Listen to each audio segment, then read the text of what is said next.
జై శ్రీమన్నారాయణ. శ్రీమతే రామానుజాయ నమః. ఈరోజు మంచి మాట. ఒక దొంగ దొంగతనానికి వెళ్తూ దేవుడికి దండం పెట్టుకున్నాడంట. ఓ దేవుడా, నేను దొంగతనానికి పోతున్నాను, పోలీసులకు దొరకకుండా నేను దొంగతనం చేసి రావాలని దీవించు స్వామి అని. దొంగతనం చేస్తూ దొంగ పోలీసులకు పట్టుబడిపోయాడు. మళ్ళీ దొంగ మనసులో దేవుణ్ణి ఇలా ప్రార్థించాడు. ఓ దేవుడా, పోలీసులకు దొరికితే దొరికాను కానీ లాఠీ దెబ్బలు పడకుండా నువ్వే కాపాడాలి అన్నాడు. లాఠీతో పోలీసులు చావబాదారు.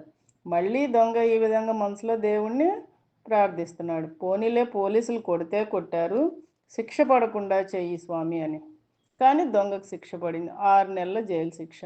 మళ్ళీ దొంగ మనసులో దేవుణ్ణి ఇలా కోరుకుంటున్నాడు. శిక్ష వేస్తే వేసావు కానీ జరిమానా లేకుండా చెయ్యి, అసలే డబ్బులు లేవు, ఉంటే దొంగతనం ఎందుకు చేస్తానని దుఃఖంతో దేవుణ్ణి వేడుకున్నాడు.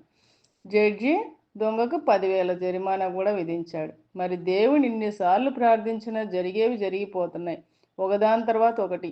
ఈ మాత్రం దానికి భగవంతుడిని అడుగడుగునా వేడుకున్నా జరిగేది ఎవ్వరూ తప్పించలేరు. దాదాపు అందరి జీవితాల్లో ఇలాంటి అనుభవం ఉంటుంది. మనకు అనుకూలంగా అన్నీ కోరుకుంటాం, కానీ విధి దాని ధర్మం అది పాటిస్తుంది.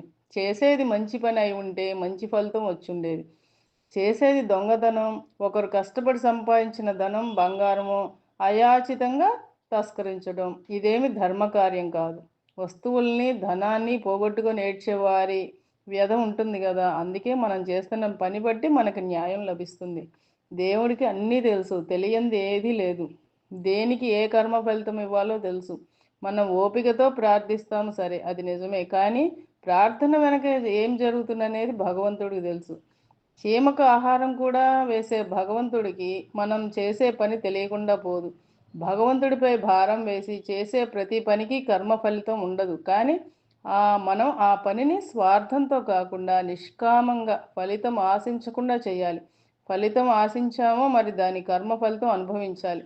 అలా కర్మ ఫలితం ఆశించకుండా పనులు భగవంతుడికి అర్పిస్తూ చేస్తుంటే అదే యోగి. అంటే దానికోసం హిమాలయాలకు వెళ్ళాల్సిన అవసరం లేదు, ఋషివలే తపస్సు అవసరం లేదు. మనం ధర్మ పనులు చేస్తూ ఫలితం ఆశించకుండా ఉంటే చాలు. ఇదే మనకు భగవద్గీత కూడా చెప్తుంది. జై శ్రీమన్నారాయణ. శ్రీమతే రామానుజాయ నమః.